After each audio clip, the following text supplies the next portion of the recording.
Right now, on to the point. Leaders speaking out as the Trump administration withholds more Medicaid funding from California. It's going to affect all of our hospitals. Where the fight heads next.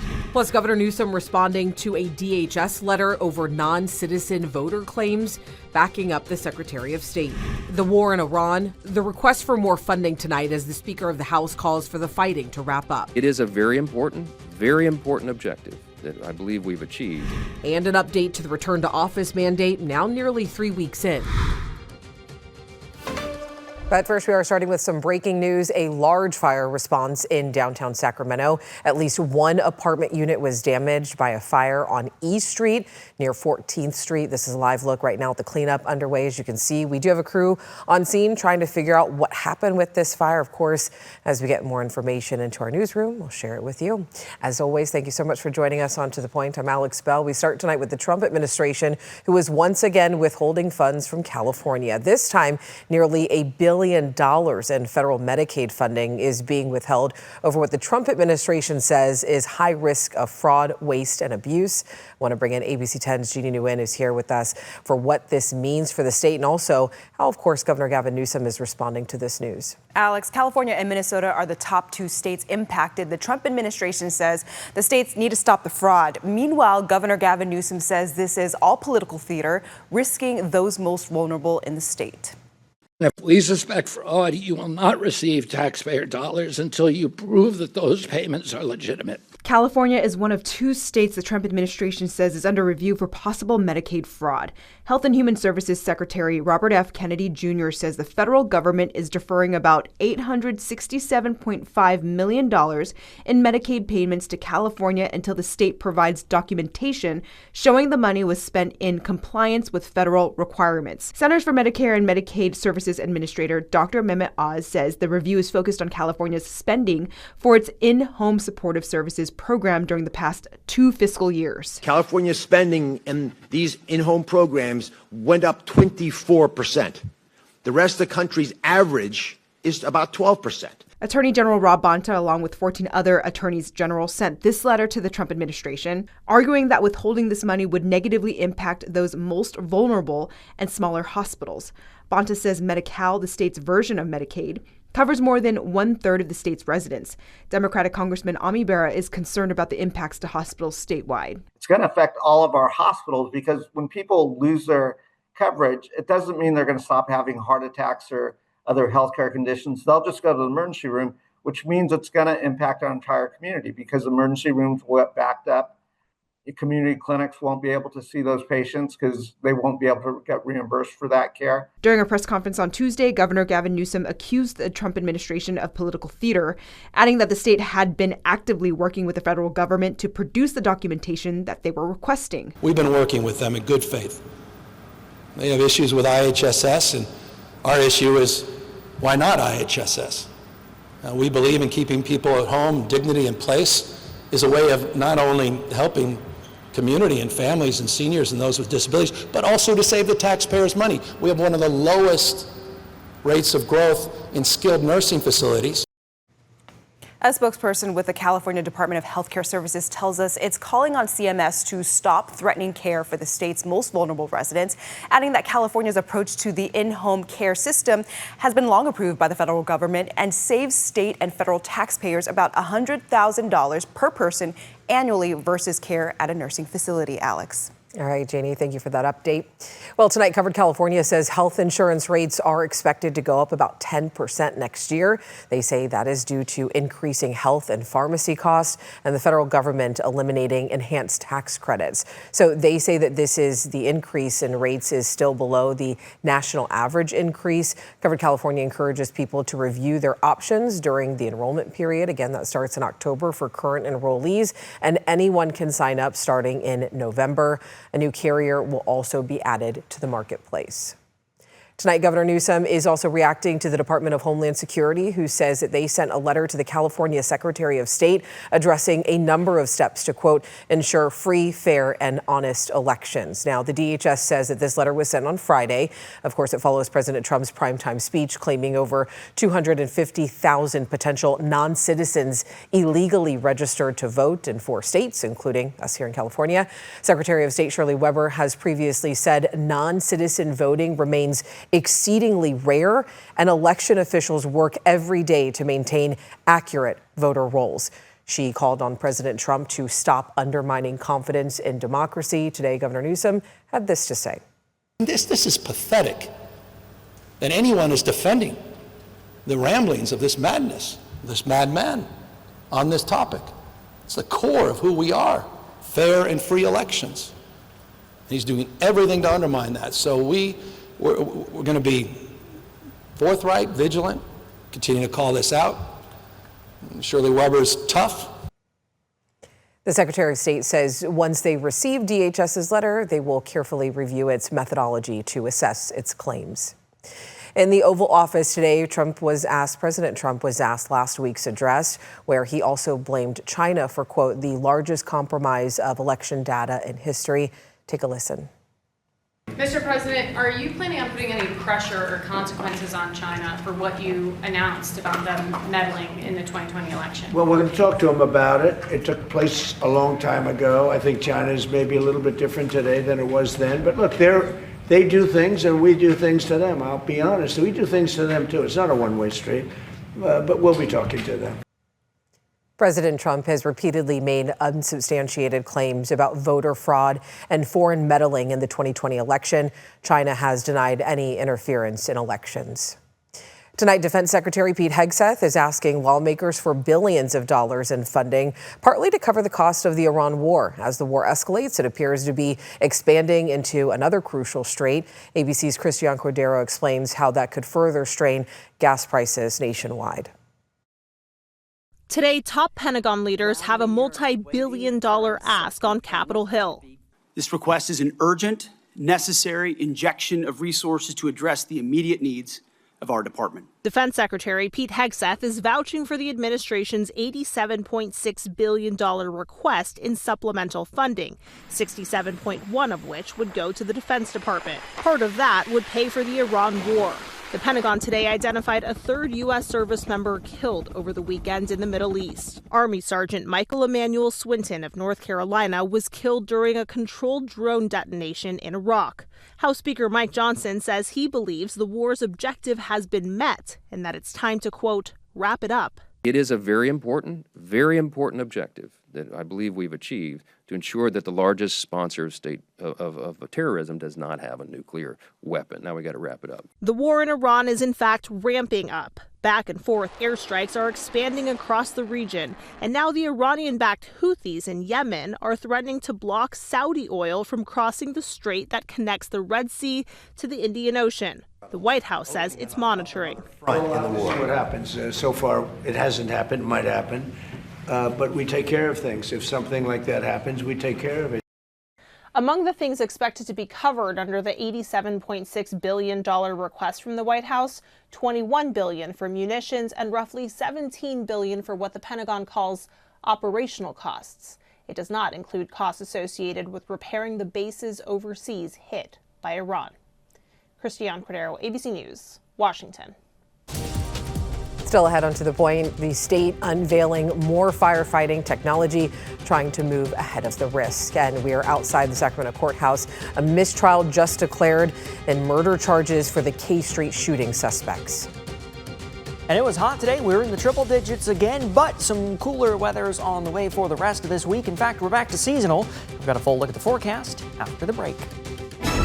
But first, another headlines tonight. A Stockton political consultant was stabbed on a bus in broad daylight. It happened just blocks away from City Hall. Tonight, Stockton's vice mayor says the consultant was in the hospital for 5 days. Police say the suspect has been arrested on assault with a deadly weapon. Yolo County just became the latest county to declare a local emergency over golden mussels. The invasive species has been found in West Sacramento's waterways. The county says this proclamation will help with the coordinated response to try to stop the spread. And days Days after Sausalito's city manager was accused of trying to steal a yacht and breaking into other boats, a family spokesperson says it was due to a mental health crisis. They say that she has been going through a divorce. The Marin County Sheriff's Department says a missing persons report had been filed for her just hours before her arrest. The previous day, Sausalito City Council approved her leave of absence.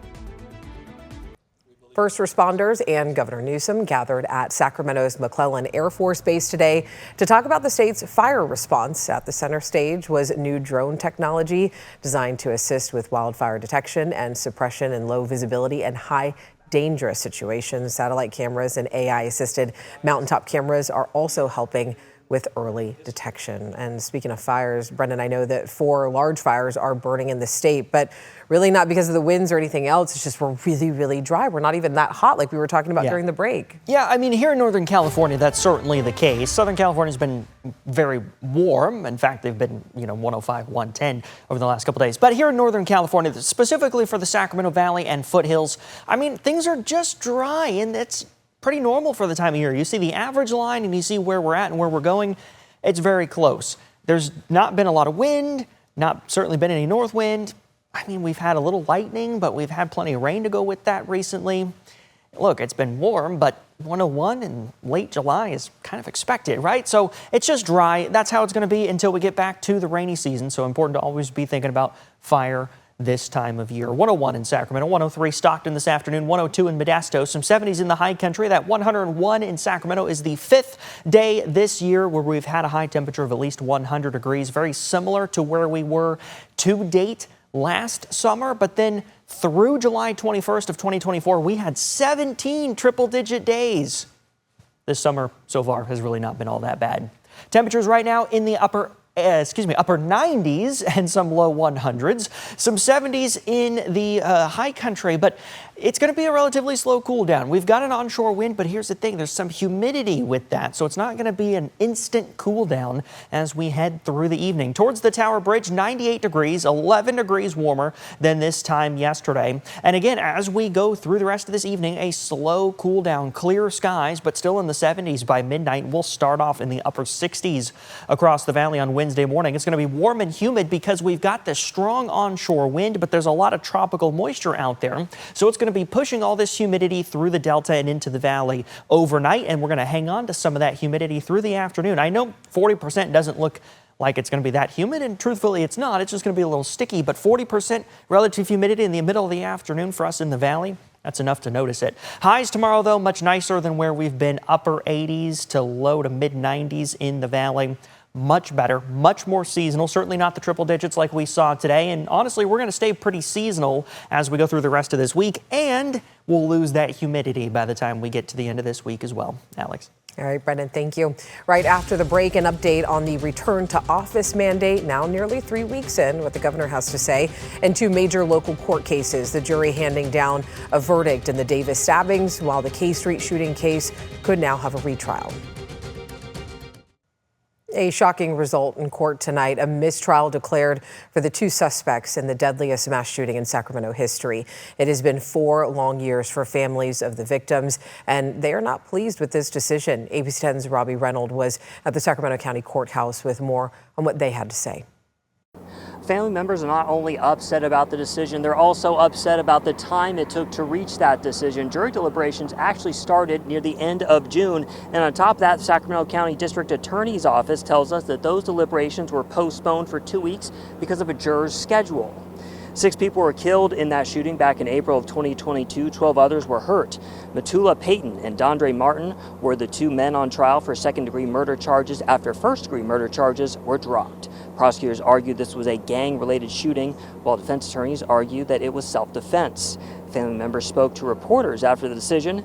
That included John Alexander, the father of Jontea Alexander, who lost her life in that shooting. For the jury to not give us justice is uncalled for. The video showed whether it was gang-related or not, whether it was self-defense or not, whether you was there a felon with a gun and not supposed to have a gun. We should have got justice. And the Sacramento County District Attorney's Office did send us a statement saying they were also disappointed in this decision. Now they say they will decide how to move forward and possibly retry this case. And there was also a third defendant in this case, Smiley Martin, who died 2 years ago in jail. At the Sacramento County Courthouse, Robbie Reynolds, ABC 10. All right, let's head out to Yolo County, where jurors found Carlos Dominguez guilty on 2 counts of involuntary manslaughter. Dominguez, a former UC Davis student, was accused of killing 2 people and seriously injuring a third person in the 2023 Davis stabbing spree. This follows a retrial. During the original trial, Dominguez pleaded not guilty by reason of insanity. We are told that court proceedings in this case will continue tomorrow. We will have more on both of the K Street shooting case and the Davis stabbings case coming up tonight on Late News Tonight at 11. In Your State Matters tonight, it has been almost 3 weeks since Governor Newsom's return to office mandate took effect. Most state employees must work in the office at least 4 days a week. ABC 10 political reporter Jenny Ha has more on what's going on. State employees continue to push back on the mandate, saying their various departments and agencies were not and are not ready to accommodate office space and parking needs. I asked Governor Newsom about the lingering concerns and protests, and he provided perhaps the most in-depth answer yet. 3 weeks, but state workers continue to protest every week. They say it's not going well with parking, department space. So what is your reaction to how it's going? Who is it benefiting? And also, are you burning bridges with labor? Come on, look, I'm a little, I don't know if it's time of life or my state of mind, but I'm deeply mindful that, that we have a crisis, a lot of crises in this country. One of them is crisis of loneliness, people not feeling connected. I want people to come back to work, re-engage, rediscover, collaborate, coordinate, develop relationships, friendships, fall in love. And all I'm asking for is, you get 3-day weekends. You still do. 4 years ago, that would have been a triumph. Now it's some burden. So respectfully, I have a different point of view. Newsom repeating what he has long said about his reasons for the mandate: in-person interactions, relationships, and the revitalization of downtowns, helping that poor sandwich shop, as he put it. Newsom also said he doesn't think he's asking for much with this order and that it's not some great burden. Meantime, I'm hearing from many workers about increased spending on gas due to longer commutes, struggles with pet and childcare, and some even considering leaving the state workforce. Another protest is planned for Wednesday. Jenny Ha, ABC 10. All right, let's jump into your price points tonight. Canadians are voicing frustrations tonight after President Trump slapped new tariffs on Canada. He announced an additional 50% tariff on some Canadian goods imported into the U.S. That includes clothing, hockey sticks, dairy, and products like wine. The White House says that it's meant to hold Canada accountable and a punishment in response to Canada's retaliatory tariffs on American products like cars and alcohol. Economically, I know it's been like a big pressure for my generation, especially when you go for grocery shopping. Yeah, it can, now the prices are way higher. For some Canadians, this dispute has reinforced efforts to avoid U.S. products while concerns about affordability remain high. Canadian leaders also argue that this violates the free trade agreement between the U.S., Canada, and Mexico. All right, right after the break, a preview of a story that we're working on for tomorrow involving the marijuana and the DUI. Coming up tomorrow on 6:30 on To The Point, cannabis became legal nearly 10 years ago, and still California researchers are trying to get answers to one of the biggest questions in traffic safety today. What does being too high to drive really look like? Back in the 70s and 80s, THC levels that users would have were anything from 1% to 4%. Now, in California, we're seeing anything from 20 to 30% or even higher. While alcohol is the most common substance identified in fatalities and serious injury crashes that are associated with impaired driving, alcohol is the #1 drug that people are taking in those kinds of crashes. Cannabis is #2. I was given rare access inside a first-of-its-kind study that could help shape how officers identify drug-impaired drivers. It has the California DMV, CHP, and UC San Diego teaming up to look at how cannabis affects real-world driving using modern technology, advanced vehicles, and also today's higher potency marijuana.